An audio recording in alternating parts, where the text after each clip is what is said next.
어르신, 국물 식기 전에 다 드시지 그러셨어요? 이거라도 가져가서 이따가 드세요. 5억이라는 거금을 단칼에 거절한 그녀. 손등의 상처를 보며 건넨 건 따뜻한 육수가 담긴 낡은 보온병 하나였습니다. 대한민국을 쥐락펴락하는 자산가 박 회장. 그는 지금 비를 쫄딱 맞은 채 누더기 점퍼를 걸치고 골목길 한복판에서 아이처럼 소리내어 울고 있었습니다. 돈이면 사람의 마음도 사랑도 다 살 수 있다고 믿었던 박 회장. 왜 가장 가난한 며느리 후보 앞에서 무릎을 꿇게 된 걸까요? 그 끝에서 마주한 눈물겨운 진실이 지금 공개됩니다. 이야기 시작 전 구독과 좋아요 부탁드립니다. 성진 리테일 본사 건물의 꼭대기층은 세상의 모든 소음이 발밑에 깔린 듯 고요하면서도 엄숙한 분위기가 감돌았습니다. 하지만 그 정적을 단숨에 깨뜨린 것은 종이가 날카롭게 찢어지는 소리와 함께 터져나온 한 남자의 거친 고함이었죠.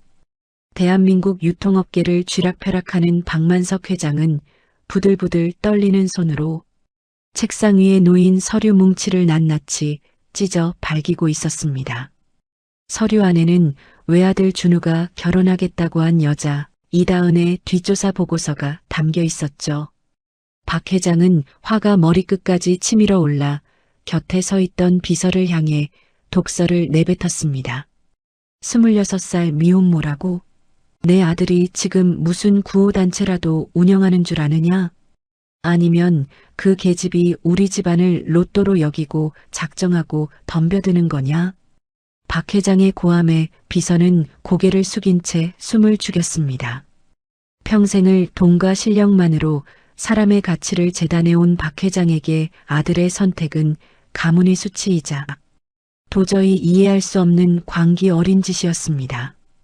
그는 분을 이기지 못하고 책상 위에 놓여있던 값비싼 크리스탈 재떨이를 벽을 향해 던져버렸습니다. 쨍그랑하며 재떨이가 박살나는 소리가 거대한 사무실을 울렸지만 박 회장의 타오르는 분노는 조금도 식을 줄을 몰랐습니다. 그는 결심했습니다. 아들이 사랑에 눈이 멀어보지 못하는 그 여자의 추악하고 영악한 실체를 자신의 눈으로 직접 밝혀내기로 말이죠. 박 회장은 곧장 집무실 옆에 달린 개인 드레스룸으로 들어갔습니다. 그러고는 구두약을 꺼내 자신의 얼굴 그리고 손톱 밑까지 시커멓게 문질러 발랐습니다. 거울 속에는 대한민국을 호령하던 박 회장은 온데간데없고 당장 길거리에서 구걸해도 이상하지 않을 흉측한 노숙자 노인이 서 있었습니다. 그는 자신의 비서에게조차 비밀로 한 채 건물을 빠져나와 어둠이 내린 거리로 나섰습니다. 박 회장이 도착한 곳은 서울 변두리의 재개발 예정지였습니다. 비릿한 하수구 냄새와 곰팡이 냄새가 진동하는 낡고 좁은 골목길이었죠. 그는 골목 끝자락에 위치한 작은 가게 앞에 멈춰 섰습니다. 빛바랜 간판에는 다은이네 제주국수라는 소박한 이름이 적혀 있었습니다. 가게 문 앞에는 다 타버린 연탄재들이 위태롭게 쌓여 있었죠. 박 회장은 일부러 그 연탄재를 발로 차서 사방으로 깨뜨려 버렸습니다. 회색 가루가 풀풀 날리며 주변이 엉망이 되었지만 그는 아랑곳하지 않았습니다. 그러고는 미닫이 문을 부서질 듯 걷어차며 가게 안으로 거칠게 들이닥쳤습니다. 가게 안은 비좁고 낡았지만 묘하게 진하고 구수한 사골 육수 냄새가 가득했습니다. 주방 안쪽에서는 한 여자가 갓 돌이된 아기를 등에 업고 커다란 솥 앞에서 땀을 흘리고 있었습니다. 박 회장은 가게 바닥에 가래침을 툭 뱉으며 아나무인으로 소리쳤습니다. 이 비릿한 냄새는 뭐야? 여기가 사람 먹는 데야 아니면 짐승우리야? 당장 먹을 것 좀 내와봐.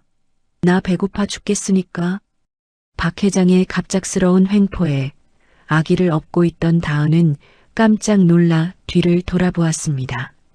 그녀의 맑고 선한 눈동자가 박 회장의 일그러진 얼굴과 마주쳤습니다. 박 회장은 다은의 눈을 뚫어지게 노려보았습니다. 이 선해 보이는 눈빛으로 내 아들을 홀렸느냐는 증오 섞인 시선이었죠. 다은이 놀라 뒷걸음질을 치다 의자에 걸려 넘어질 뻔했습니다. 하지만 박 회장은 손을 내밀기는커녕 더 독하게 말을 내뱉었습니다.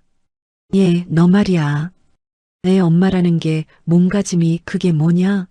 남자 유혹할 때는 그렇게 어설프게 안 했을 거 아니냐? 입에 담기조차 민망한 자극적인 도발이었습니다. 평범한 사람이라면 당장 화를 내며 경찰을 불렀을 법한 상황이었죠. 하지만 다은은 겁에 질린 듯 하면서도 곧 평정을 되찾으려 애쓰며 입을 열었습니다. 어르신, 많이 추우신 모양이네요. 일단 저기 안쪽 따뜻한 자리로 앉으세요. 제가 금방 뜨끈한 국수 한 그릇 말아드릴게요. 다은은 오히려 박 회장의 더러워진 손목을 걱정스러운 눈빛으로 바라보았습니다. 박 회장은 그 친절함조차 가식으로 느껴져 속이 뒤틀렸습니다. 그는 일부러 낡은 테이블 위에 묻은 먼지를 손가락으로 거칠게 닦아내며 인상을 썼습니다. 수작 부리지 마라. 너 같은 계집애들이 어떤 마음으로 이런 가짜 친절을 베푸는지 내가 모를 줄 아느냐라고 속으로 독백하며 차가운 눈빛을 거두지 않았습니다. 박 회장은 주방 안에서 분주하게 움직이는 다은의 뒷모습을 집요하게 노려보았습니다. 저 가냘픈 어깨로 아기를 업고 국수를 파는 모습이 세상 사람들에게는 동정심을 유발할지 몰라도 박 회장의 눈에는 그저 치밀하게 계산된 연출로만 보였습니다. 그는 주머니 속에 숨겨둔 녹음기를 만지작거리며 다은이 실수를 하거나 본색을 드러내기만을 숨죽여 기다렸습니다. 가게 밖에서는 찬바람이 쌩쌩 불며 낡은 창문을 흔들었고 박 회장의 심장은 그 바람보다 더 매섭게 다은을 향해 칼날을 세우고 있었습니다. 박 회장은 다은이 내놓은 따뜻한 보리차 잔에 기름기가 있나 없나 확인하려는 듯 손가락으로 잔 테두리를 신경질적으로 문질러 보았습니다. 조금이라도 트집을 잡아 가게를 난장판으로 만들 작정이었죠. 하지만 다은은 묵묵히 솥 앞에서 면을 삶으며 아기에게 조용히 자장가를 흥얼거리고 있었습니다. 박 회장은 그 평화로운 모습이 꼴 보기 싫어 다시 한번 테이블을 쾅 내리쳤습니다. 어이, 국수 언제 나와? 사람 배고파 죽는 꼴 보고 싶어서 일부러 늑장 부리는 거야? 박 회장의 쩌렁쩌렁한 외침에 잠들려던 아기가 소스라치게 놀라며 의앙하고 울음을 터뜨렸습니다. 다은은 당황하며 아기를 달래느라 어쩔 줄 몰라 했습니다. 박 회장은 그 틈을 놓치지 않고 비릿한 비웃음을 흘렸습니다. 애 엄마가 장사질을 하려니 애가 저 모양이지. 저런 시끄러운 애를 데리고 무슨 국수를 판다고 그래. 손님들 다 쫓아낼 일 있어? 다은의 가장 아픈 곳을 후벼 파는 잔인한 말들이었습니다. 다은의 눈에 순간 이슬이 맺히는 것을 박 회장은 똑똑히 보았습니다. 하지만 그는 멈추지 않았습니다. 오히려 그 눈물을 보며 묘한 승리감을 느꼈습니다. 이제 곧 본색을 드러내겠지. 나에게 욕을 퍼붓거나 당장 나가라고 소리를 치겠지라고 생각하며 박 회장은 가슴속으로 냉혹한 미소를 머금었습니다. 하지만 다은은 눈물을 꾹 참으며 다시 한번 노인을 향해 고개를 깊게 숙였습니다. 죄송합니다, 어르신. 아기가 잠투정이 심해서요. 금방 조용히 시킬게요. 조금만 더 기다려주세요. 아버님 뻘 되시는 분께 제가 무례하게 굴어서 정말 죄송합니다. 오히려 다은이 사과를 하는 것이 아니겠습니까? 박 회장은 예상치 못한 반응에 잠시 할 말을 잃고 멍하니 그녀를 바라보았습니다. 하지만 그는 곧 고개를 세차게 저었습니다. 이 또한 더 큰 것을 노리기 위한 치밀한 연기일 뿐이라고 자신은 절대 속지 않겠다고 다짐하며 더 차가운 눈으로 다은의 일거수일투족을 감시하기 시작했습니다. 박 회장과 다은 두 사람의 기묘하고도 위태로운 첫날의 새벽은 그렇게 낡은 국수집의 연기 속에서 깊어가고 있었습니다. 준우야, 네가 말한 그 지독한 사랑의 실체가 고작 이런 것이냐며 박 회장은 마음속으로 아들에게 일침을 가했습니다. 그는 반드시 일주일 안에 이 여자의 가면을 벗겨내어 아들 앞에 던져주겠노라고 스스로에게 맹세했습니다. 돈이면 무엇이든 할 수 있고 사람의 마음까지 살 수 있다고 믿어온 박 회장의 오만한 심판이 이제 막 이 작은 국수집의 낡은 문턱을 넘어 본격적인 궤도에 오르고 있었습니다. 세상에서 가장 부유한 거지가 세상에서 가장 가난한 엄마를 무너뜨리기 위해 첫 발을 내디딘 것이었습니다. 어쩌면 이것은 박 회장 자신도 모르는 인생의 가장 큰 도박이었을지도 모릅니다. 그는 과연 자신이 원하는 진실을 찾을 수 있을까요? 아니면 자신이 평생 믿어온 견고한 세상이 이 작은 국수 그릇 안에서 흔들리게 될까요? 박 회장의 일그러진 욕심과 다은의 서글픈 진심이 부딪히는 소리가 차가운 새벽 공기를 타고 골목길로 퍼져나갔습니다. 주방 안쪽에서 펄펄 끓고 있는 가마솥의 뽀얀 육수 김은 마치 거대한 안개처럼 작은 가게 안을 가득 채우고 있었습니다. 박만석 회장은 그 수증기 사이로 이다은의 얼굴을 집요하게 훑어내리기 시작했습니다. 사람의 심리를 꿰뚫어 보는 데에는 귀신이라는 소리를 듣는 그였기에 다은의 선한 표정 뒤에 숨겨진 탐욕스러운 흔적을 단 하나라도 찾아내기 위해 눈에 불을 켰습니다. 만석은 일부러 신발에 묻은 진흙을 바닥에 문질러 지저분하게 흔적을 남기며 다은의 반응을 살폈습니다. 어이, 거기 아가씨. 목말라 죽겠는데 물부터 좀 내와봐. 국수는 언제 나오는 거야? 만석은 일부러 쉰 목소리를 내며 테이블 위에 가래침을 뱉는 흉내까지 냈습니다. 다은은 주방에서 국수를 삶다 말고 서둘러 달려와 김이 모락모락 나는 보리차 한 잔을 내밀었습니다. 찻잔을 내려놓는 다은의 손끝은 정갈했지만 박 회장은 일부러 그 찻잔을 거칠게 낚아채며 물을 테이블 위로 조금 쏟아버렸습니다. 에이, 이게 뭐야? 컵에 기름기가 둥둥 떠 있잖아. 여기가 무슨 짐승 우리인 줄 알아? 박 회장의 트집에 다은은 당황한 기색이 역력했습니다. 그녀는 얼른 앞치마로 테이블을 닦아내며 연신 고개를 숙였습니다. 정말 죄송합니다, 어르신. 제가 다시 깨끗한 잔에 담아다 드릴게요. 날이 많이 차서 손이 얼으셨나 봐요. 다은은 화를 내기는커녕 오히려 만석의 거칠고 트튼 손목을 걱정스러운 눈빛으로 바라보았습니다. 잠시 후 다은은 주방 구석에서 낡은 통 하나를 꺼내오더니 만석의 앞에 조심스럽게 내려놓았습니다. 그것은 아주 오래되어 뚜껑이 헐거워진 안티프라민 연고였죠. 어르신, 이거 한번 발라보세요. 비에 젖으셔서 손등이 다 갈라지셨네요. 국수 끓이는 동안 이거 바르고 계시면 좀 나을 거예요. 박 회장은 그 연고를 보자마자 마치 더러운 벌레를 본 것처럼 소리를 지르며 연고 통을 바닥으로 내동댕이 쳤습니다. 틱하는 소리와 함께 바닥에 뒹구는 연고를 보며 만석은 비웃음을 흘렸습니다. 이딴 싸구려 연고가 무슨 소용이야. 동정하지 마. 너 같은 계집애들이 이런 식으로 사람들 마음 홀리는 거 내가 모를 줄 알아? 치워, 당장. 박 회장의 갑작스러운 히스테리에 다은은 큰 충격을 받은 듯 어깨를 움츠렸습니다. 하지만 그녀는 바닥으로 떨어진 연고를 조용히 주워들며 아무 말 없이 주방으로 돌아갔습니다. 만석은 다은의 그런 뒷모습을 보며 이런 식으로 내 아들 준우를 홀렸겠지 가엾은 척하면서 온갖 정성을 다하는 연기를 하는 거야라며 끝까지 의심의 끈을 놓지 않았습니다. 그때 가게 문이 열리고 늦은 새벽 퇴근을 하는 듯한 남녀 손님 2명이 들어왔습니다. 그들은 자리에 앉으려다 만석의 지독한 냄새와 흉측한 행색을 보고는 코를 막으며 인상을 찌푸렸습니다. 사장님, 저 노숙자 냄새가 너무 심한데 좀 내보내면 안 돼요?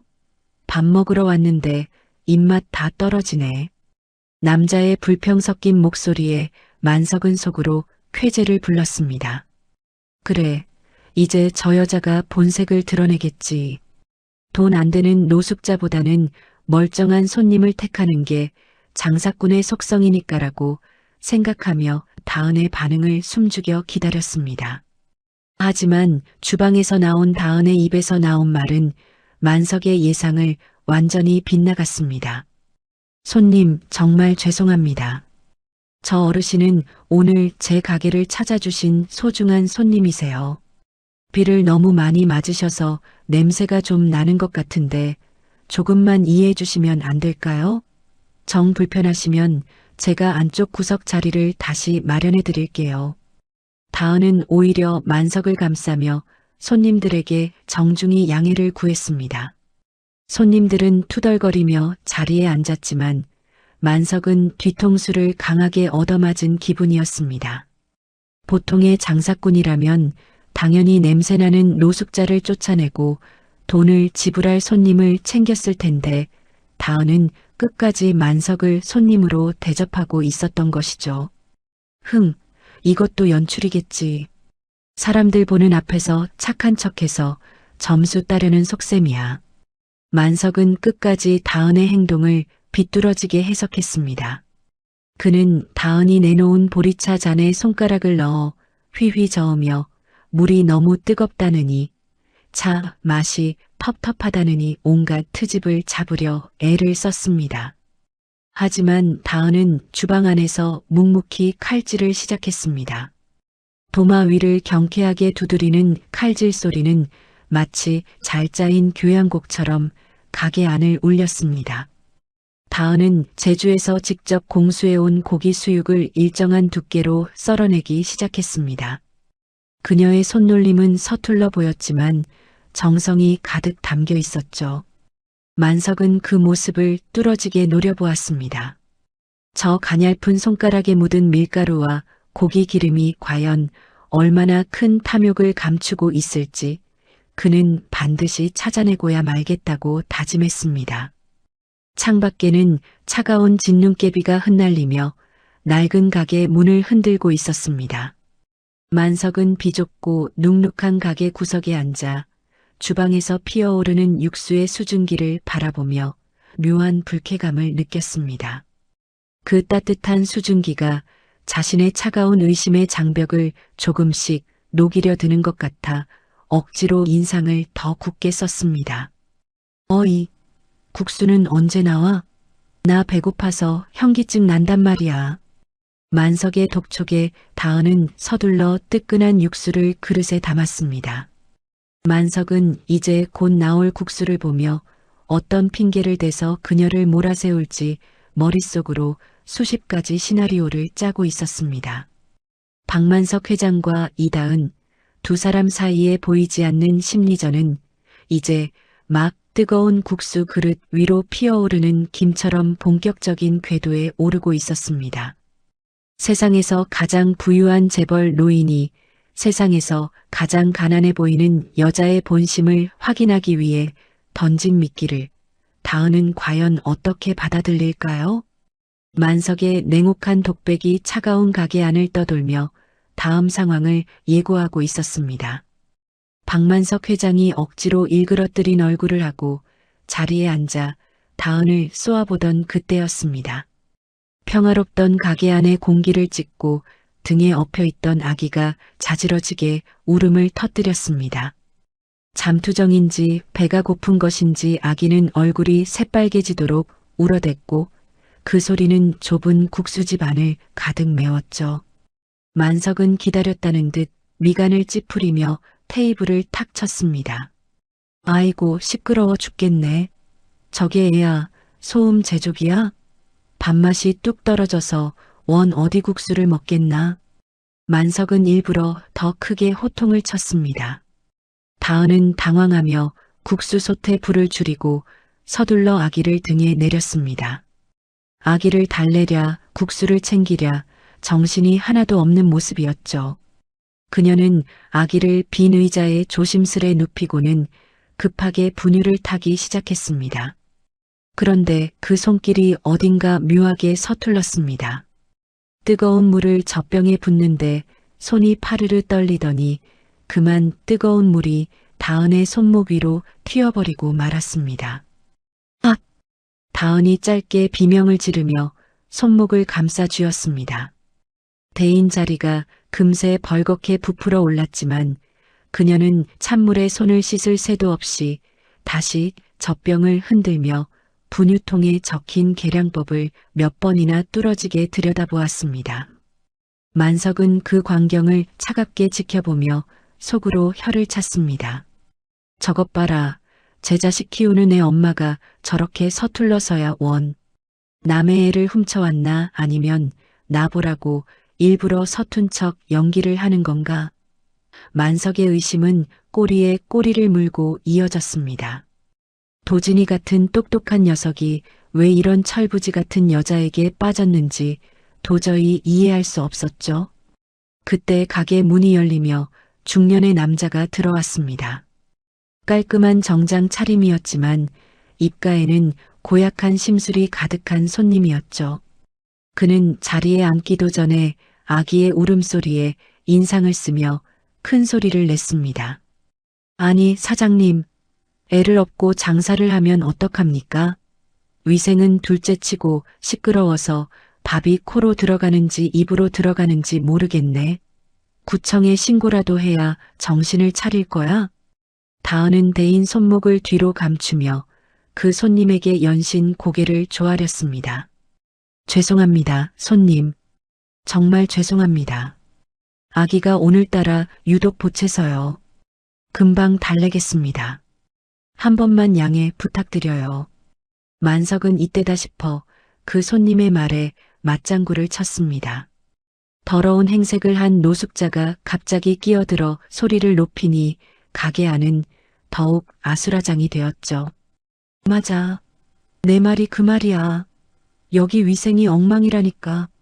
애가 울고불고 난리인데 누가 여기서 밥을 먹어? 이래서 젊은 애들이 애 키우며 장사하는 건 믿을 수가 없다니까. 만석의 악랄한 가세에 다은의 얼굴은 순식간에 창백해졌습니다. 그녀는 대인 손목의 통증과 억울함 속에서도 끝까지 만석과 손님에게 사과를 멈추지 않았습니다. 결국 까칠한 손님은 혀를 차며 가게를 나가버렸고 가게 안에는 아기의 잦아든 울음소리와 무거운 정적만이 감돌았습니다. 다은은 주방 구석으로 들어가 고개를 숙였습니다. 만석은 그녀가 주방에서 무엇을 하는지 보려고 고개를 기웃거렸죠. 주방 구석에서 다은은 남몰래 훔친 눈물을 닦고 있었습니다. 그녀는 아기에게 들리지 않을 만큼 작은 목소리로 미안해. 엄마가 못나서 우리 아기가 고생이네. 라며 속삭였습니다. 그 가냘픈 어깨가 파르르 떨리는 것을 보며 만석은 잠시 마음이 흔들리는 듯 했지만 곧 고개를 세차게 저었습니다. 어디선가 카메라라도 돌고 있는 거 아니야? 왜 저렇게 서럽게 우는 척이야? 요즘 애들은 아주 영악해서 믿을 수가 없어. 다은이 마음을 추스르고 다시 국수를 준비하는 동안 만석은 슬그머니 자리에서 일어나 계산대 위에 놓인 낡은 공책 하나를 발견했습니다. 그것은 다은의 꼼꼼한 가계부였죠. 낡아서 끝부분이 너덜너덜해진 공책을 몰래 들춰본 만석의 눈에 들어온 것은 삐뚤삐뚤하지만 정성스럽게 적힌 글자들이었습니다. 이번 달 기저귀값 3,000원 부족. 국수 한 그릇 더 팔면 살 수 있음. 아기 돌 사진 찍어주기 위해 하루 10,000원씩 저금하기. 만석은 그 메모를 보며 코방귀를 꼈습니다. 고작 3,000원이 없어서 기저귀를 못 산다고? 준우한테 달라고 하면 평생을 쓰고 남을 돈을 줄 텐데 참으로 지독한 연극이로군. 만석은 그렇게 생각하면서도 가슴 한구석이 묘하게 찌릿해지는 것을 느꼈습니다. 하지만 그는 그것이 동정심이 아니라 그저 배가 고파서 오는 통증일 뿐이라고 스스로를 속였습니다. 잠시 후 다은이 김이 모락모락 나는 고기국수 한 그릇을 만석의 앞에 놓았습니다. 국수 위에는 도톰하게 썰린 수육이 그릇이 넘치도록 담겨 있었고 정성스럽게 올린 고명들이 아주 먹음직스러웠죠. 어르신, 오래 기다리셨죠? 많이 드세요. 국물 모자라면 말씀하시고요. 다은은 아까 만석이 자신을 괴롭혔던 일은 까맣게 잊은 듯 여전히 따뜻한 미소를 지어 보였습니다. 하지만 만석은 그 친절이 가시 돋친 듯 불편하기만 했습니다. 그는 젓가락을 들고 국수 그릇을 이리저리 휘저으며 또 다른 트집을 잡으려 눈을 부라렸습니다. 박 회장의 차가운 의심과 다은의 고단한 진심이 국수 그릇의 따뜻한 김 사이에서 팽팽하게 맞서고 있었습니다. 과연 이 국수 한 그릇이 만석의 굳게 닫힌 마음을 조금이라도 열 수 있을까요? 차가운 새벽 공기만이 그 대답을 아는 듯 낡은 가게의 문틈을 스쳐 지나갔습니다. 다은은 주방에서 다시 육수통을 저으며 아기를 바라보았습니다.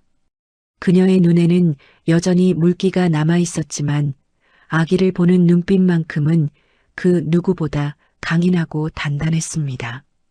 만석은 그 눈빛을 보며 대체 저 여자의 진짜 얼굴은 무엇일까라는 생각에 빠졌습니다.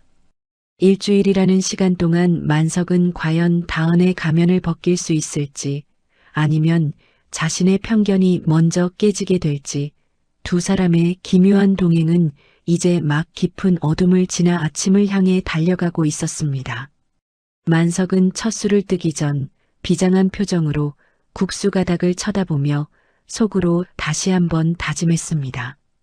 절대 속지 않겠다고, 반드시 이 여자의 본색을 만천하에 드러내겠노라고 말이죠.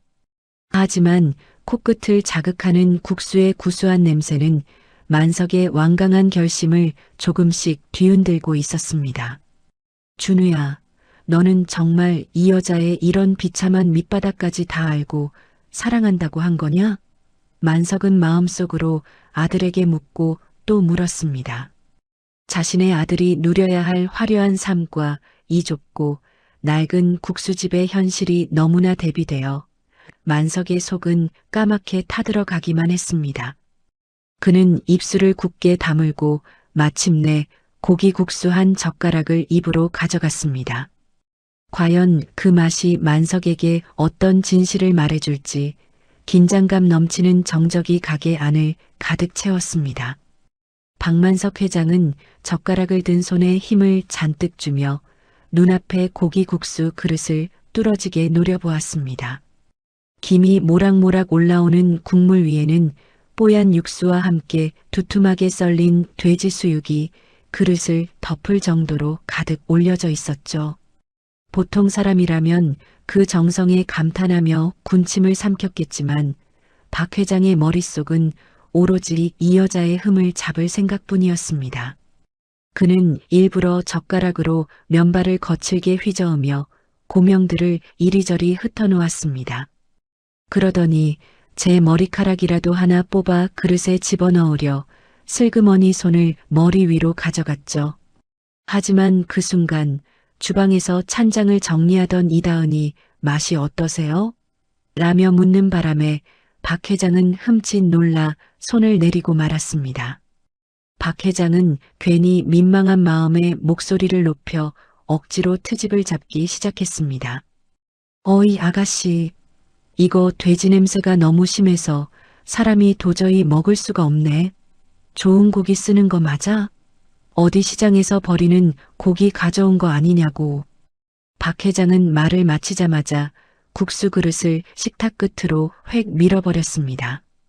그 바람에 찰랑거리던 국물이 테이블 위로 쏟아지고 말았죠.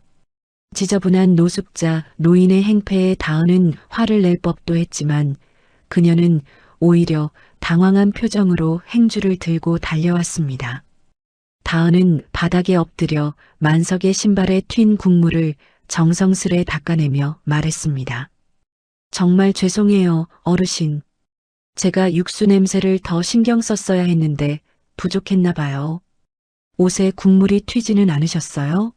제가 국물 다시 따뜻하게 데워드릴 테니 조금만 기다려주세요. 박 회장은 자신을 위해 허리를 숙이고 바닥을 닦는 다은의 뒷모습을 보며 묘한 불쾌감을 느꼈습니다. 나만 보면 당장이라도 쫓아낼 줄 알았는데 왜 이렇게까지 하는 거지? 대체 무엇을 노리고 이런 연기를 하는 거냐고. 박 회장은 속으로 답답함이 치밀어 올라 주먹을 꽉 쥐었습니다. 다은은 잠시 후 주방에서 수육을 한 접시 더 담아 만석의 앞에 놓았습니다. 어르신, 국수 드시기 전에 이거 먼저 드셔보세요. 아침에 갓 삶은 거라 냄새도 안 나고 부드러울 거예요. 든든하게 드셔야 오늘 하루 버티시죠. 다은이 내민 접시에는 윤기가 자르르 흐르는 고기가 정갈하게 담겨 있었습니다.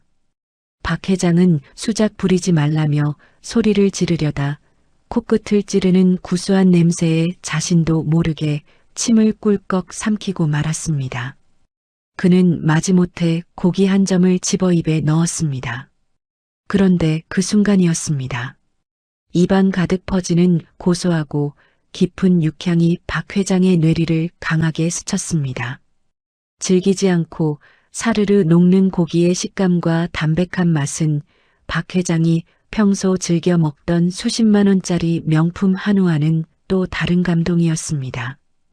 국물을 한 모금 들이키자 뜨겁고 진한 기운이 식도를 타고 내려가며 빗물에 젖어 얼어붙었던 박 회장의 몸을 녹여주기 시작했죠.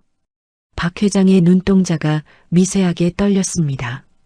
이 맛은 단순히 맛있는 음식을 넘어 박 회장의 기억 깊숙한 곳에 잠들어 있던 어떤 추억을 소환하고 있었습니다.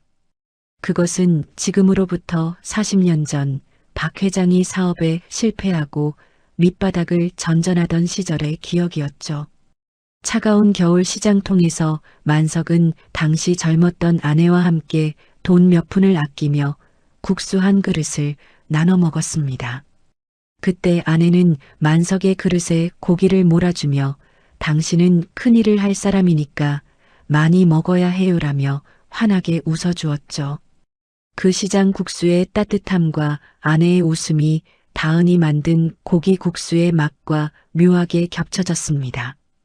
박 회장의 눈가가 자신도 모르게 뜨거워졌습니다. 그는 급하게 고개를 숙이고 국수를 허겁지겁 입안으로 밀어 넣었습니다. 다은은 그 모습을 보며 안심한 듯 살짝 미소를 지었습니다. 천천히 드세요, 어르신. 체하실라. 다은의 목소리는 다정했지만 박 회장은 그 친절이 가시 돋친 듯 불편하기만 했습니다. 그는 국물을 들이켜다 사례가 들린 척 컥컥거리며 소리를 질렀습니다. 에이, 이거 맛이 왜 이래? 국물이 너무 짜서 못 먹겠네. 이거 독이라도 들어있는 거 아니야? 박 회장은 마음과 다르게 연신 독설을 내뱉었지만 정작 국수 그릇은 비워져 가고 있었습니다. 박 회장의 모순적인 행동을 지켜보는 다은의 눈에는 묘한 슬픔과 따뜻함이 교차하고 있었습니다. 박 회장은 국물 한 방울까지 싹 비우고는 젓가락을 탁 내려놓았습니다. 배는 든든해졌지만 마음은 더 복잡해졌습니다. 이 맛이 가짜일 리가 없는데, 이 따뜻함이 연극일 리가 없는데, 박 회장은 자신의 오랜 신념이 흔들리는 것을 느꼈습니다. 그는 다은이 준 국수 한 그릇이 자신의 계획을 망치고 있다는 생각에 오히려 더 큰 화가 났습니다. 그는 다은을 향해 비열한 비웃음을 흘리며 말했습니다. 국수 맛은 그럭저럭이다만 이런 식으로 장사해서 언제 큰 돈 벌겠냐? 차라리 부잣집 남자 하나 잡아서 팔자 고치는 게 빠르지 않겠어? 다은의 얼굴에서 미소가 사라졌습니다. 그녀는 잠시 멈칫하더니 조용히 테이블을 닦으며 대답했습니다. 어르신, 인생은 돈으로 바꾸는 게 아니라고 생각해요. 저는 새벽마다 이 육수를 끓이며 누군가 제 음식을 먹고 힘을 내는 걸 볼 때가 제일 행복하거든요. 돈은 조금 부족해도 마음만은 춥지 않게 살고 싶어요. 다은의 단호하면서도 차분한 말투에 박 회장은 할 말을 잃었습니다. 그는 주방 벽에 붙어 있는 다은의 가계부와 아기 사진을 힐끗 보았습니다. 아까 보았던 기저귀값 3,000원 부족이라는 메모가 박 회장의 머릿속에서 떠나지 않았죠. 박 회장은 자리에서 일어나며 낡은 문틈으로 들어오는 찬바람을 느꼈습니다. 그는 가게를 나서며 속으로 되뇌었습니다. 준우야, 너는 정말 이 여자의 이런 지독한 고집까지 사랑하는 거냐? 박 회장은 다은의 고결한 가치관이 자신을 비웃는 것 같아 가슴이 답답했습니다. 그는 호텔로 돌아가 다시 냉정한 회장의 모습으로 돌아와야 한다고 스스로를 다독였지만 입안에 남아있는 국물의 여운은 박 회장의 발걸음을 무겁게 만들었습니다. 세상에서 가장 부유한 재벌 노인이 세상에서 가장 가난해 보이는 여자의 국수 한 그릇에 무너지고 있었던 것입니다. 박 회장은 가게를 나서며 거칠게 문을 닫았습니다. 하지만 차가운 골목길을 걷는 그의 손은 이상하게도 아까보다 따뜻했습니다. 다은이 무심코 놓아준 연고통을 박 회장은 자신도 모르게 점퍼 주머니 속에 꼭 쥐고 있었던 것이죠. 박 회장의 오만한 심판은 이제 갈 길을 잃고 헤매기 시작했습니다. 그는 과연 내일도 이 골목을 찾아올까요? 박 회장의 굳게 담은 입술 뒤로 복잡한 심경이 엉킨 채 새벽의 어스름 속으로 사라져갔습니다. 가게를 나선 박만석 회장은 곧장 호텔로 돌아가지 않았습니다. 그는 누더기 점퍼 주머니 속에 들어있는 연고통을 만지작거리며 가게 근처 골목길 평상 위에 털썩 주저앉았죠. 눅눅한 가을밤의 공기는 뼈마디를 시리게 했지만 박 회장은 그곳에서 시장 사람들의 민낯을 지켜보기로 했습니다. 잠시 후 시장에서 장사를 마친 아주머니 2명이 수다를 떨며 박 회장 곁을 지나갔습니다. 그들은 다은이네 제주 국수 쪽을 힐끗거리며 입을 맞추기 시작했죠. 예, 저 국수집 처자 말이야. 26이라는데 어디서 애를 배워서는 저러고 사는지 몰라. 애 아비가 누군지 동네 사람 아무도 모른다며? 글쎄 말이야. 요즘 젊은 애들이 다 그렇지 뭐. 앞날 생각은 안 하고 사고부터 치니 저 고생을 하는 거 아니겠어? 저 집 국수 먹으면 부정 탄다는 소문까지 돌더라고. 지나가는 사람들의 날카로운 말들은 박 회장의 귀에 화살처럼 박혔습니다. 평소 같았으면 내 말이 그 말이다라며 고개를 끄덕였을 박 회장이었지만 막상 남들의 입을 통해 다은을 향한 비난을 듣고 있자니 묘하게 기분이 불쾌해졌습니다. 내가 생각한 게 맞긴 한데 시장 바닥 사람들도 다 아는 사실을 우리 준우만 모르고 있다는 게 기가 찰 노릇이군이라며 박 회장은 혀를 찼습니다. 그때였습니다. 고급 외제차는 아니지만 꽤나 번들거리는 검은색 승용차 한 대가 국수집 앞에 거칠게 멈춰 섰습니다. 차에서 내린 사람은 금반지를 주렁주렁 끼고 목에 핏대를 세운 중년 남자, 바로 이 건물의 주인이었죠. 그는 미닫이 문을 발로 쾅 차며 가게 안으로 들이닥쳤습니다. 박 회장은 벌떡 일어나 가게 문틈으로 상황을 엿보았습니다. 이다은, 너 내가 지난번에 말했지? 여기 재개발 확정됐으니까 이번 달 안으로 짐 싸서 나가라고. 왜 자꾸 버티고 앉아 있어? 건물주의 고함에 아기를 업고 있던 다은이 달려나왔습니다. 그녀는 겁에 질린 표정으로 건물주 앞에 두 손을 모아 빌기 시작했죠. 사장님, 제발 한 번만 봐주세요. 이제 곧 저희 아기 첫돌이에요. 돌잔치만이라도 여기서 소박하게 치르고 나갈 수 있게 한 달만, 아니 보름만이라도 시간을 주세요.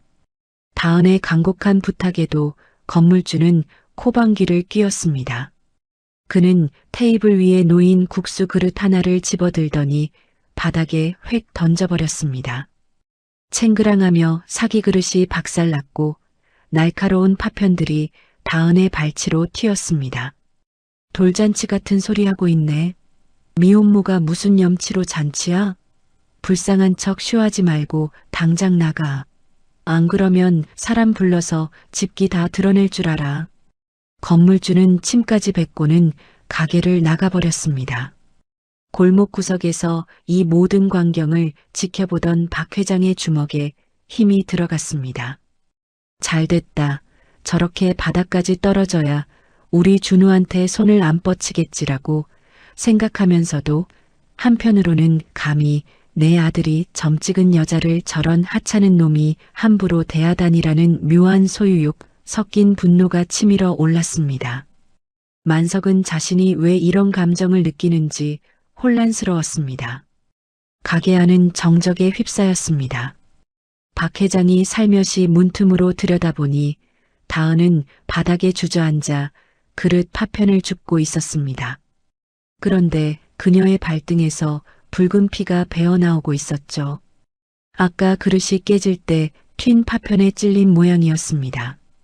다은은 아픈 기색도 없이 파편을 줍다가 등에 업힌 아기가 놀라 칭얼거리자 얼른 일어나 아기를 달랬습니다. 어이구, 우리 아기 놀랐지? 괜찮아. 엄마가 금방 치울게. 울지 마, 착하지? 다은은 발을 절뚝거리면서도 아기를 위해 나직한 목소리로 노래를 불러주기 시작했습니다. 그 목소리는 가늘게 떨리고 있었지만 아기를 안심시키려는 엄마의 마음만은 단단하게 느껴졌습니다.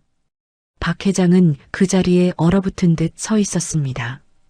70조 자산가로서 수많은 사람을 짓밟고 올라온 그였지만 저토록 처절하면서도 아름다운 뒷모습은 본 적이 없었기 때문입니다.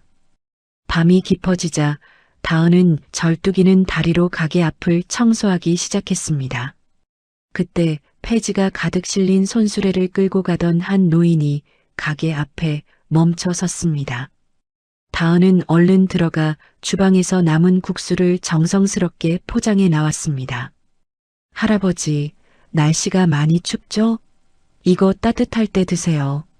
오늘 육수가 아주 진하게 잘 됐거든요.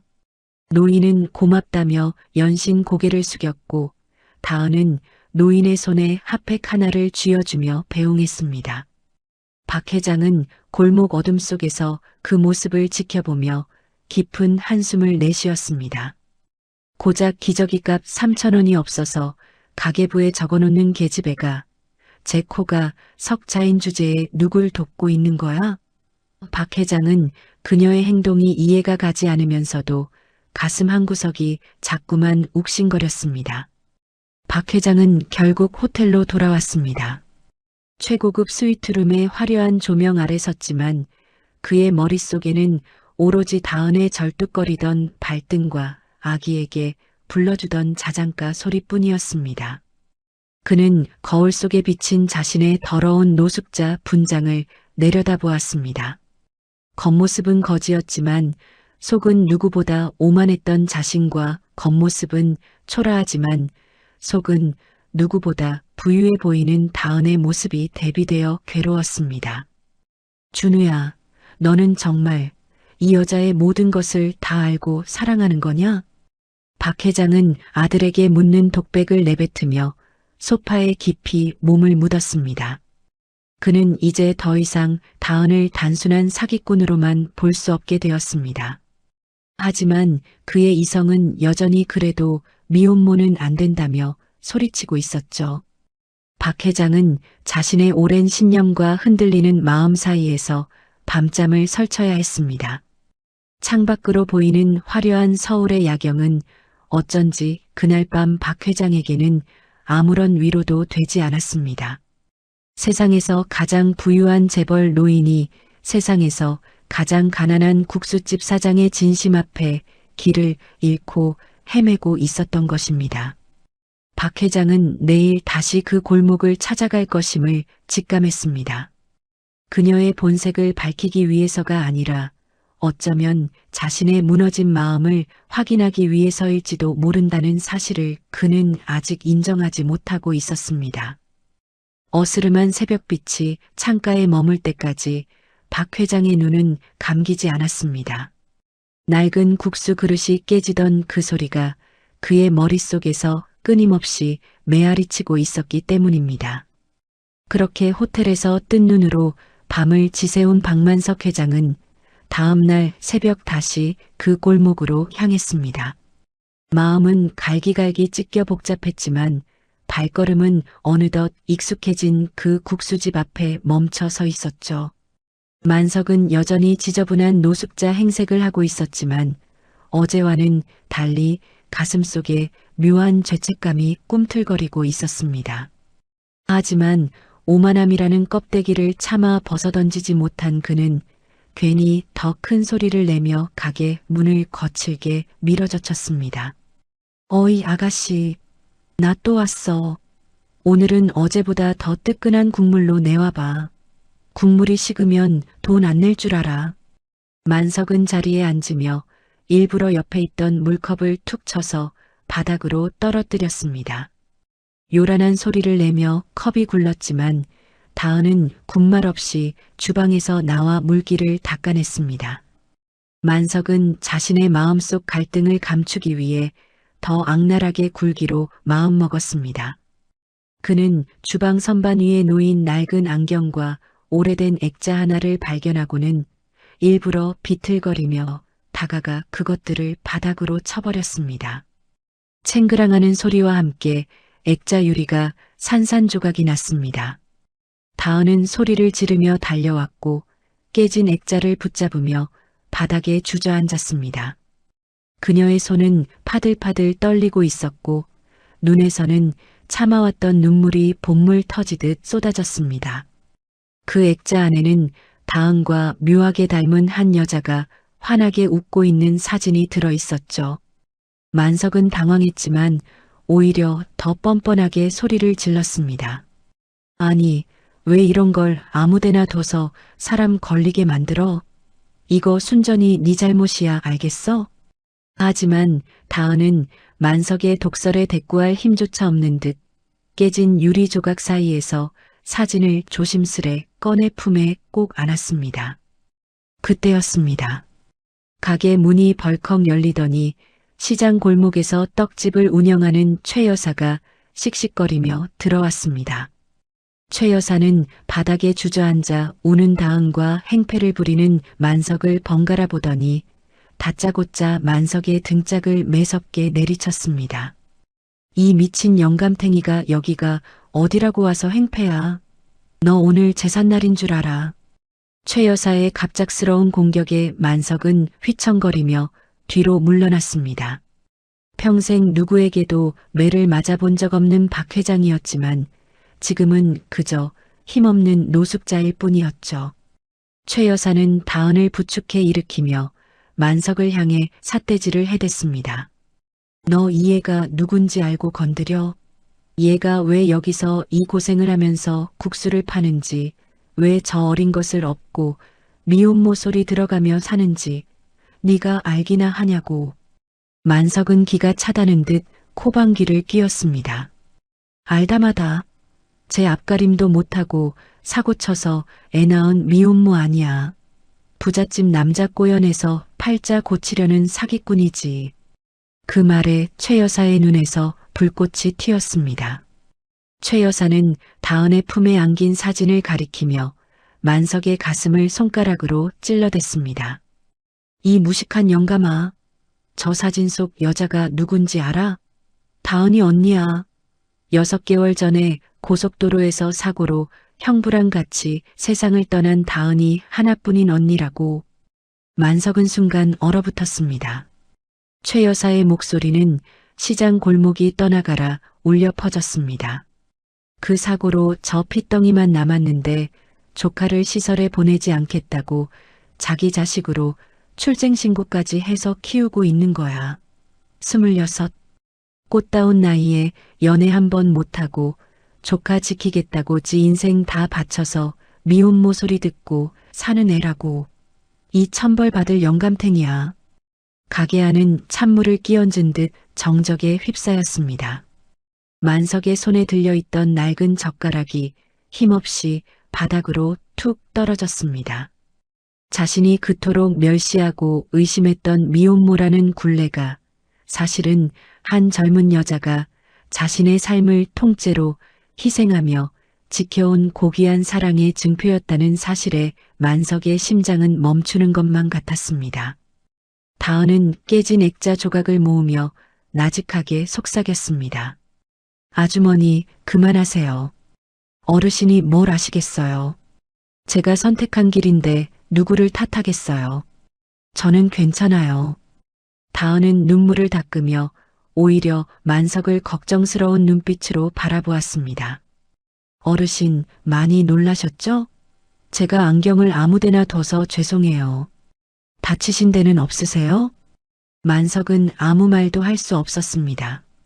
가슴속 깊은 곳에서 거대한 해머가 자신의 심장을 때리는 듯한 둔탁한 통증이 느껴졌습니다.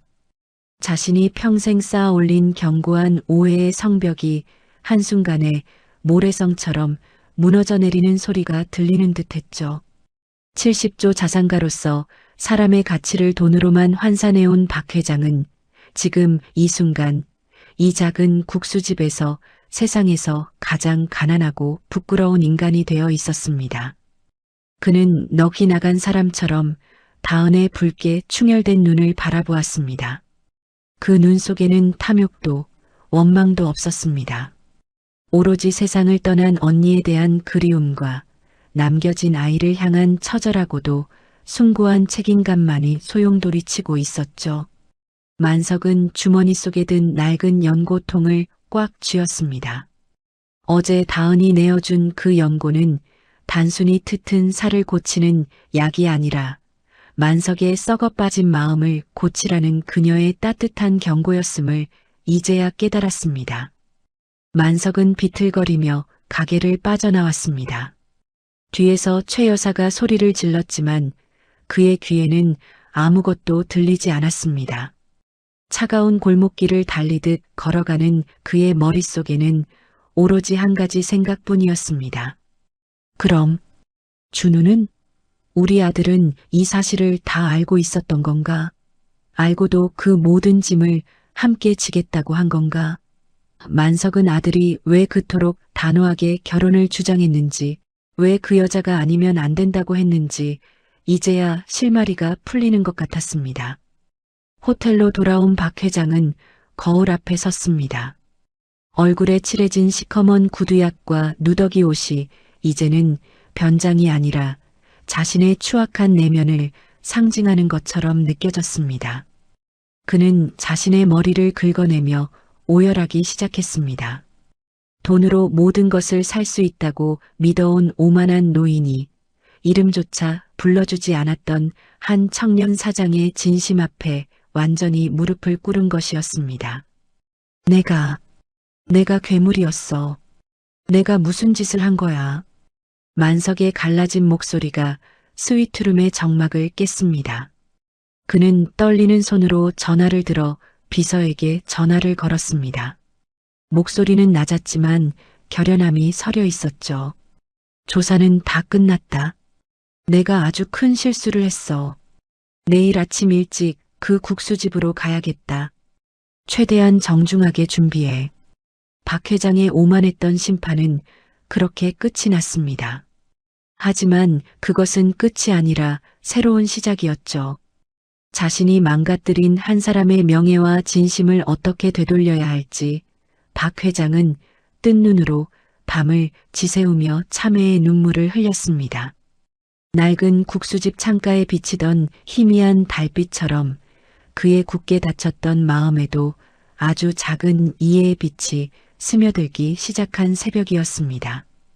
호텔로 돌아온 박만석 회장은 욕실 거울 앞에 서서 제 얼굴에 눌어붙은 시커먼 구두약을 비누로 박박 문질러 닦아냈습니다. 살같이 벌겋게 부어오를 정도로 문질렀지만 가슴속 깊이 들어앉은 부끄러움은 좀처럼 닦이지 않았죠. 자신이 그토록 비천하게 여겼던 그 어린 여자가 사실은 죽은 언니의 아이를 위해 제 청춘을 통째로 바치고 있었다는 사실이 박 회장의 머릿속을 벼락처럼 때리고 있었습니다. 하지만 평생을 의심과 계산 속에서 살아온 이 노 회장은 자신의 오판을 인정하기 전 마지막으로 확인하고 싶은 본능이 꿈틀거렸습니다. 인간의 본성은 결국 거대한 돈 앞에서 가장 솔직하게 드러나는 법이니까요. 박 회장은 젖은 얼굴을 수건으로 닦으며 비서에게 전화를 걸었습니다. 목소리는 낮고 서늘했습니다. 준비해라. 현금으로 5억이다. 내일 오전 중에 그 국수집으로 가서 제안해. 단 내가 그 자리에서 모든 걸 지켜볼 수 있게 준비해라. 다음 날 오전 다은이네 제주 국수집은 평소처럼 구수한 육수 냄새가 골목으로 퍼져나가고 있었습니다. 박 회장은 다시 한번 낡은 점퍼를 걸치고 구석진 테이블에 머리를 푹 숙인 채 앉아 있었죠. 손님이라고는 행색 초라한 노인네 한 명뿐인 가게 앞에 번쩍이는 검은색 고급 세단 한 대가 멈춰 섰습니다. 가게 문이 열리고 말끔한 수트 차림의 비서가 가죽 가방을 들고 들어왔습니다. 비서는 다은을 향해 명함을 내밀며 자신을 재개발 투자자라고 소개했습니다. 박 회장은 구석에서 숨을 죽인 채 이다은의 눈동자가 어떻게 흔들리는지 집요하게 관찰하기 시작했습니다. 비서는 가죽 가방의 지퍼를 천천히 열었습니다. 그 안에는 10,000원짜리와 50,000원짜리 신권 뭉치들이 빈틈없이 꽉 들어차 있었죠. 비서가 가방을 테이블 위에 쏟아놓듯 내려놓자 툭 하는 둔탁한 소리와 함께 지전의 냄새가 좁은 가게 안에 진동했습니다. 5억 원이라는 돈은 국수수만 그릇을 팔아야 만질 수 있는 다은에게는 평생 꿈속에서도 구경하지 못할 거금이었죠. 비서가 낮고 위압적인 목소리로 다은에게 말했습니다. 사장님, 여기가 곧 철거될 지역이라는 건 잘 아시죠? 이 돈이면 서울 시내에 번듯한 아파트 한 채 사고도 남습니다. 미혼모라는 꼬리표 떼고 저 어린아이 데리고 남부럽지 않게 새 출발하세요. 조건은 단 하나입니다. 오늘 밤 안으로 짐 싸서 이 동네를 떠나주시는 겁니다. 박 회장은 가슴이 두근거리기 시작했습니다. 그래, 5억이다. 기저귀값 3,000원이 없어서 쩔쩔매던 너에게 이 돈은 독이 든 성배겠지. 이걸 잡는 순간 내 아들에 대한 내 사랑도 결국 돈이었음이 증명되는 거야라고 속으로 되뇌었습니다. 만석은 다은이 돈 가방을 붙잡고 환희에 찬 눈물을 흘리기를, 그래서 자신의 아들을 향한 마음이 가짜였다고 외쳐주기를 간절히 바라고 있었습니다. 그래야만 자신의 모진 행동들이 정당화될 수 있었으니까요.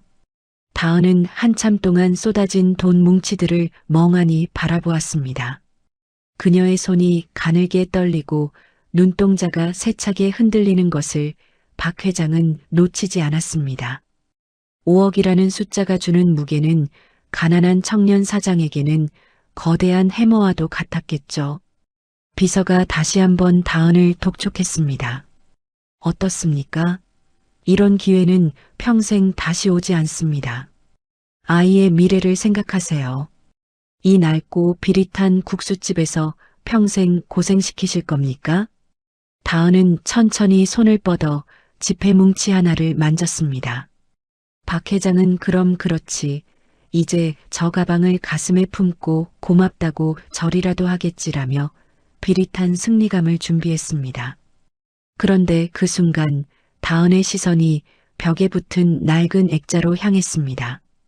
어제 만석이 깨뜨려버린 죽은 언니의 사진이 들어있던 그 액자였죠. 비록 유리는 깨지고 테이프로 덕지덕지 붙여놓았지만 사진 속 언니는 여전히 환하게 웃고 있었습니다. 다은은 잠시 눈을 감더니 깊은 숨을 들이마셨습니다. 그러고는 돈 가방을 비서 쪽으로 단호하게 밀어냈습니다. 가져가세요. 제 인생은 돈으로 바꿀 수 있는 게 아닙니다. 이 가게는 저희 부모님이 일구셨고 제 언니가 마지막까지 지키려 했던 곳이에요. 그리고 우리 아기에게 저는 돈 많은 엄마보다 언니와의 약속을 지킨 정직한 엄마이고 싶습니다. 이런 돈으로 사람의 마음을 살 수 있다고 생각하셨다면 정말 번지수 잘못 짚으셨네요. 나가주세요. 비서는 당황한 기색이 역력했습니다. 사장님, 제정신이십니까? 이 돈이면 당신 인생이 통째로 바뀝니다. 라며 소리를 높였지만 다은의 눈빛은 그 어느 때보다 단단하고 맑았습니다. 그녀는 주방으로 들어가 아기를 업으며 나직하게 덧붙였습니다. 인생은 돈으로 바꾸는 게 아니라 하루하루 버티며 지켜내는 거라고 생각해요. 저는 여기서 우리 아기랑 새벽 육수를 끓일 때가 제일 행복합니다. 제 행복의 가치를 함부로 깎아내리지 마세요. 구석에 숨어 이 모든 상황을 지켜보던 박 회장은 마치 거대한 바위에 가슴을 정면으로 얻어맞은 듯한 충격을 받았습니다. 자신의 전 생애를 지탱해온 돈이면 다 된다는 신조가 이 어린 여자의 말 한마디에 산산조각이 나버린 것이죠. 만석은 다은의 단호한 거절을 들으며 자신이 평생 모은 그 막대한 자산이 이 국수집의 낡은 탁자보다도 초라하게 느껴졌습니다. 70조를 가진 자신은 늘 불안과 의심 속에 살았는데 통장 잔고가 바닥인 저 여자는 어떻게 저토록 당당하고 부유한 마음을 가질 수 있는지 도무지 이해할 수가 없었죠. 다은은 비서가 나간 뒤에도 한참 동안 주방 선반을 닦으며 마음을 추스렀습니다. 박 회장은 차마 다은의 얼굴을 쳐다볼 용기가 나지 않아 고개를 더 깊이 숙였습니다. 그는 자신이 판 함정에 자신이 빠져버린 기분이었습니다. 이다은은 합격한 것이 아니라 박 회장의 오만한 기준 자체를 무의미하게 만들어버린 것이었습니다. 만석은 부들부들 떨리는 다리로 천천히 자리에서 일어났습니다. 다은은 가게를 나가는 노숙자 노인을 향해 평소처럼 인사를 건넸습니다. 어르신, 국물 식기 전에 다 드시지 그러셨어요. 날이 더 추워진다는데 어디 가서 감기라도 걸리시면 어떡해요. 이거라도 가져가서 이따가 드세요. 다은은 만석의 손에 따뜻한 핫팩 하나와 보온병에 담긴 육수를 들려주었습니다. 박 회장은 아무 말도 못하고 가게를 뛰쳐나와 빗속을 미친 듯이 달렸습니다. 자신의 추악한 의심과 다은의 숭고한 진심이 대비되어 가슴이 터져나갈 것만 같았습니다. 호텔로 돌아온 박 회장은 화려한 스위트룸 거실 한복판에 주저앉아 다은이 건넨 핫팩을 쥐고 어린아이처럼 소리내어 울기 시작했습니다. 내가 정말 괴물이었구나. 준우가 왜 저 여자를 지키려 했는지 이제 알겠어. 내가 세상에서 제일 가난한 놈이었어. 만석의 참회의 오열이 적막한 방안을 가득 메웠습니다. 그는 자신의 평생이 부정당하는 고통 속에서도 마음 한구석에서는 묘한 안도감을 느꼈습니다.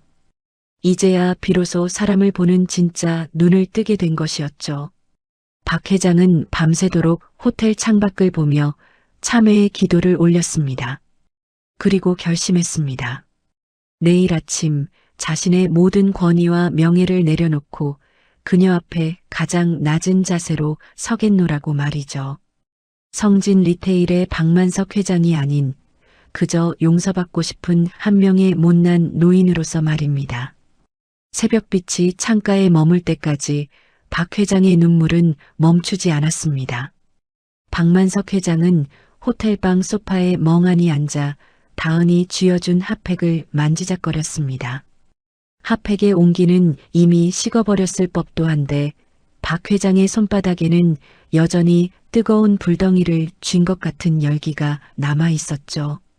70조라는 어마어마한 자산을 굴리며 세상 모든 것을 제 손바닥 안의 숫자라고 여겼던 그에게 이 작은 핫팩 하나와 보온병에 담긴 육수는 생전 처음 느껴보는 묵직한 가르침이었습니다.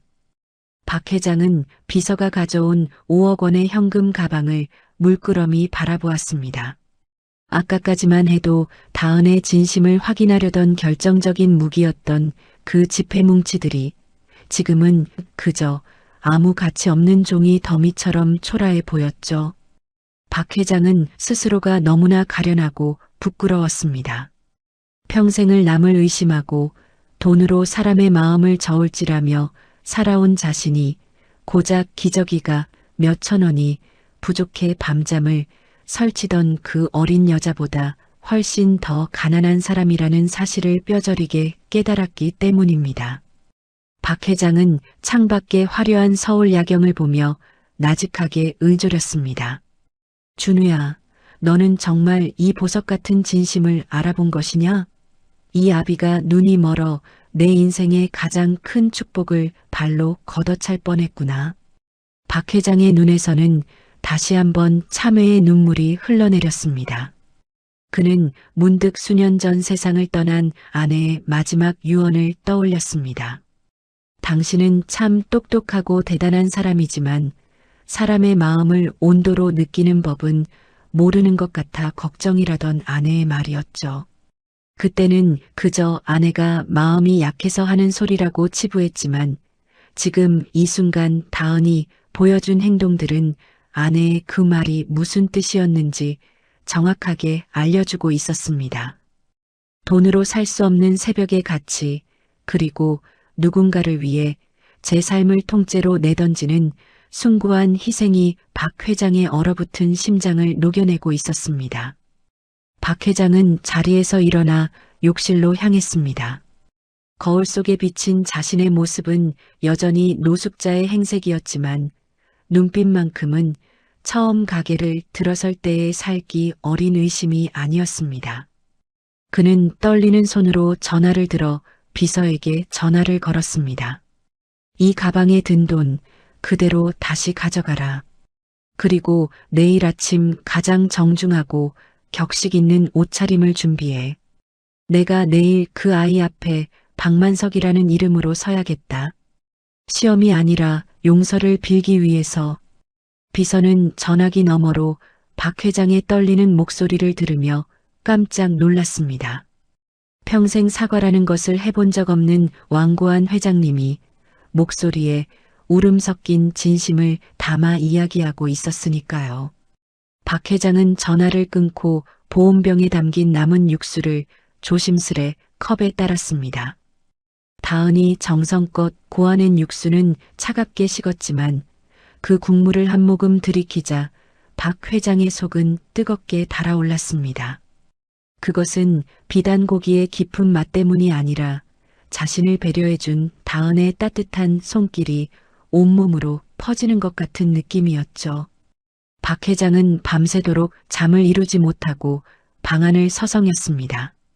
내일 다은을 만나면 무슨 말부터 해야 할지, 자신이 저지른 그 모진 행동들을 어떻게 씻어내야 할지 머릿속이 하얘졌습니다. 70조 자산가의 권위도, 성진 리테일 회장이라는 명예도 지금 이 순간에는 아무런 도움이 되지 않았습니다. 그는 그저 한 남자의 아버지로서, 그리고 한 사람의 진심을 짓밟은 못난 노인으로서 용서받고 싶은 마음뿐이었죠. 박 회장은 식탁 위에 놓인 다은의 핫팩을 품에 꼭 안고 창가에 앉아 새벽이 밝아오기를 기다렸습니다. 내가 그 아이에게 지은 죄가 너무 크구나. 그 맑은 눈망울에 눈물을 흘리게 했으니 내가 무슨 낯으로 그 아이를 보겠나? 박 회장의 독백은 고요한 스위트룸의 정막을 뚫고 깊게 울려 퍼졌습니다. 그는 이번 기회에 자신의 인생을 처음부터 다시 짓는 기분으로 임하기로 마음먹었습니다. 아들 준우가 지으려 했던 그 행복한 집의 초석이 자신의 오만함 때문에 무너지는 일은 결코 없어야 했으니까요. 새벽 공기는 여전히 차가웠지만 박 회장의 가슴 속에는 이제껏 느껴보지 못한 따스한 불씨가 지펴지고 있었습니다. 그는 자신의 무거운 욕심을 하나둘 내려놓으며 비로소 인간 방만석으로 돌아가고 있었습니다. 날이 밝으면 그는 더 이상 비루한 노숙자가 아닐 것입니다. 하지만 그 화려한 수트 아래에는 그 어느 때보다 겸손하고 낮은 자세로 한 여자의 진심 앞에 무릎 꿇을 준비가 된 참회하는 인간이 숨쉬고 있었습니다. 박 회장은 서서히 밝아오는 여명을 보며 깊은 숨을 내쉬었습니다. 인생에서 가장 길고도 고통스러웠던 밤이 지나고 비로소 진짜 사람으로 살아가기 위한 새로운 아침이 찾아오고 있었습니다. 어둠이 채 가시지 않은 이른 새벽, 박만석 회장은 수십 년간 입어온 정장 중 가장 정갈하고 값비싼 옷을 골라 입었습니다. 거울 앞에 선 그의 모습은 어제까지 골목을 누비던 더러운 노숙자의 행색은 온데간데 없고 대한민국 유통업계를 호령하는 제왕의 위엄이 서려 있었죠. 하지만 그 위엄 뒤에는 떨리는 손길과 붉게 충혈된 눈시울이 감춰져 있었습니다. 그는 비서에게 가장 낮은 자세로 준비하라고 명하고는 평생 느껴본 적 없는 긴장감 속에서 호텔 문을 나섰습니다. 아들 준우가 그토록 지키려 했던 보석 같은 진심을 제 손으로 짓밟으려 했던 어리석음을 씻어내기 위한 마지막 걸음이었어요. 비릿한 육수 냄새와 낡은 건물의 습기가 가득한 골목길에 번쩍이는 검은색 대형 세단 5대가 일렬로 늘어서기 시작했습니다. 시장 상인들은 평소 본 적 없는 진풍경에 가던 길을 멈추고 입을 벌린 채 구경하기 바빴죠. 무슨 큰일이라도 난 모양이야라며 수군거리는 소리가 골목을 가득 메웠습니다. 다은은 가게 앞을 쓸다가 갑자기 들이닥친 검은 차들의 행렬에 놀라 빗자루를 꼭 쥔 채 멈춰 섰습니다. 차 문이 열리고 건장한 사내들이 내려 길을 텄고 그 중심에서 박만석 회장이 천천히 발을 내디뎠습니다. 다은은 눈앞에 선 남자를 보고는 그 자리에 얼어붙고 말았습니다. 어제까지 가게 구석에서 침을 뱉고 욕설을 내뱉던 그 거지 할아버지와는 전혀 다른 사람이었지만 깊게 팬 주름과 특유의 단단한 눈매는 분명 낯익은 것이었죠. 다은이 당황하여 아무 말도 못하고 있을 때 박 회장은 다은의 낡은 앞치마와 빨갛게 터버린 손등을 바라보았습니다. 그는 한순간의 망설임도 없이 수천 명의 시선이 쏠린 그 시장 한복판에서 먼지 낀 가게 앞에 털썩 무릎을 꿇었습니다. 주변에서는 경악 섞인 비명이 터져나왔고 상인들은 제 눈을 의심하며 뒤로 물러났습니다. 다은 씨, 내가 정말 죽을 죄를 지었네. 돈밖에 모르는 이 못난 늙은이가 당신의 고귀한 마음을 감히 시험하려 들었어. 내가 죄인이네. 박 회장의 갈라진 목소리가 시장 골목에 낮고 무겁게 울려 퍼졌습니다. 다은은 너무 놀라 어깨를 파르르 떨며 박 회장을 부축하려 애썼습니다. 어르신, 왜 이러세요? 어서 일어나세요. 다은의 목소리는 울먹임으로 가득 찼지만 박 회장은 요지부동이었습니다. 그는 고개를 숙인 채 뜨거운 눈물을 바닥으로 떨구었습니다. 70조 자산가의 권위도 성진 리테일 회장이라는 명예도 지금 이 순간만큼은 아무런 무게가 없었습니다. 그는 그저 한 남자의 아버지로서 그리고 한 사람의 진심을 짓밟은 못난 노인으로서 진심을 다해 용서를 구하고 있었던 것이죠. 마침 가게로 달려온 아들 준우는 무릎을 꿇고 오열하는 아버지와 당황해하는 다은을 보며 눈시울이 붉어졌습니다. 준우는 다은의 곁으로 다가가 그녀를 따뜻하게 감싸 안았습니다. 박 회장은 아들을 올려다보며 간신히 말을 이었습니다. 준우야, 네가 옳았다. 내가 평생 모은 돈보다 이 아이가 끓이는 국물 한 모금이 훨씬 더 진실하고 부유하더구나. 내가 정말 부끄러워서 고개를 들 수가 없다. 박 회장의 참회는 진심이었고 그 진심은 시장 상인들의 차가운 시선조차 녹여버릴 만큼 뜨거웠습니다. 그때 재개발 건으로 다은을 괴롭히던 건물주가 씩씩거리며 나타났습니다. 그는 박 회장의 정체를 모른 채 기세등등하게 소리를 질렀습니다. 아니, 이게 무슨 난리야. 당장 차 안 빼? 이다은, 너 아주 별쇼를 다 하는구나. 그 순간 박 회장이 고개를 들었습니다. 눈물로 젖어있던 그의 눈빛은 순식간에 날카로운 호랑이의 그것으로 변했습니다. 박 회장이 일어서자 비서가 즉시 서류 가방을 열어 보였습니다. 오늘부로 이 골목 상가 전체를 성진 리테일에서 매입했습니다. 당신이 방금 소리친 이 사람은 우리 성진 가문의 며느리입니다. 다시는 이분 앞에 나타나지 마시오. 건물주는 그제야 박 회장의 얼굴을 알아보고는 사시나무 떨듯 떨며 그 자리에 주저앉았습니다. 주변 상인들도 그동안 다은을 미움모라 비웃고 무시했던 과거가 떠올라 고개를 숙였습니다. 박 회장은 다은의 거칠어진 손을 부드럽게 감싸주었습니다. 오늘부터 이 아이는 내 손주고 너는 내 소중한 며느리다. 누가 너를 뭐라고 부르든 내 앞에서는 오로지 내 귀한 식구일 뿐이야. 내가 내 울타리가 되어주마. 다은은 박 회장의 따뜻한 손길에 결국 참아왔던 오열을 터뜨렸습니다.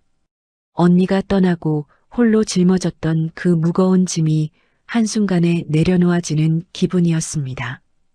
박 회장은 직접 주방으로 들어가 다은이 끓여놓은 국수 한 그릇을 받아들었습니다. 그리고는 시장 사람들 앞에 당당히 외쳤습니다. 여러분, 오늘 이 가게 국수는 내가 쏩니다. 이 국물 맛이 바로 우리 며느리의 마음입니다. 다들 와서 한 그릇씩 들고 가세요.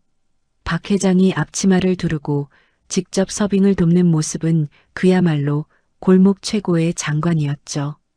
대한민국을 움직이던 노 회장이 좁은 탁자를 닫고 손님을 맞이하는 모습에 시장 상인들도 하나둘 미안함을 담아 가게 안으로 들어오기 시작했습니다.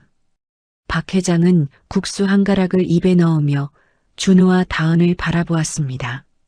이제야 비로소 두 사람의 앞날에 드리웠던 먹구름이 걷히고 밝은 빛이 스며드는 것 같았습니다. 오만했던 한 노인의 심판은 이렇게 가장 낮은 곳에서의 참회로 끝이 났습니다. 하지만 그것은 끝이 아니라 진짜 가족이 되어가는 행복한 시작이었죠. 박 회장은 다은이 건넨 육수의 온기를 느끼며 자신이 평생 지어온 그 어떤 화려한 백화점보다 이 낡은 국수집이 훨씬 더 견고하고 아름다운 건축물임을 깨달았습니다.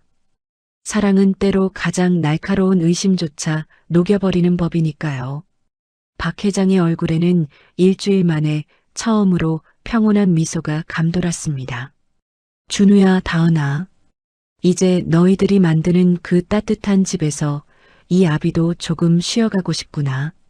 박 회장은 속으로 이렇게 읊조리며 며느리가 말아준 국물 한 방울까지 정성스럽게 비워냈습니다.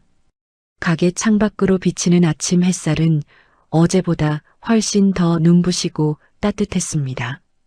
그로부터 어느덧 1년이라는 시간이 흘렀습니다.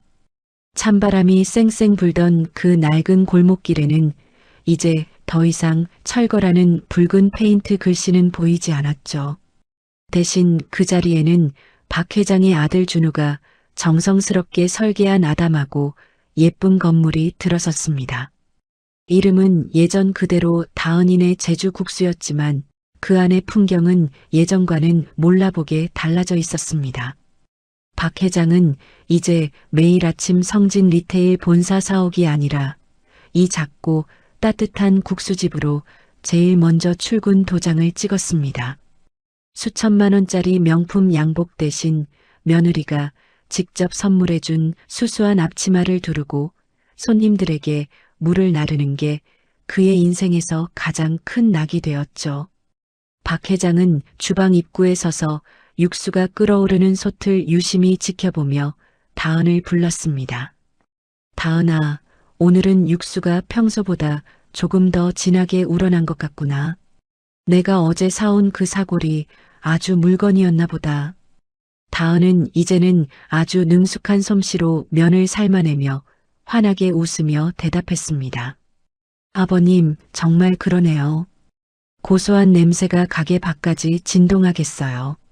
손목 아프실 텐데 이제 저한테 맡기시고 좀 쉬세요. 박 회장은 허허 웃으며 오히려 손사래를 쳤습니다. 1년 전만 해도 사람의 가치를 오로지 통장의 잔고와 사업 수완으로만 재단하던 그 냉혈한 회장은 이제 온데간데 없었습니다. 그는 이제 비즈니스 서류 대신 손주의 기저귀 가방을 챙기고 며느리가 말아주는 국수 한 그릇에 세상을 다 얻은 듯한 표정을 짓는 평범하고 따뜻한 할아버지가 되어 있었죠. 오늘은 아주 특별한 날이었습니다. 화려한 호텔 예식장 대신 이 국수집 앞마당에서 준우와 다은의 소박한 결혼식이 열리는 날이었거든요. 박 회장은 생전 처음 보는 얼굴로 손님들을 맞이했습니다. 그 손님들은 세간을 떠들썩하게 하는 정재계 인사들이 아니었습니다. 지난 1년 동안 다은을 따뜻하게 지켜봐준 시장 상인들과 최 여사, 그리고 다은의 국수 한 그릇으로 끼니를 때우던 골목의 평범한 이웃들이었죠. 다은은 언니의 사진이 담긴 액자를 식장 한가운데 정성스럽게 놓아두었습니다.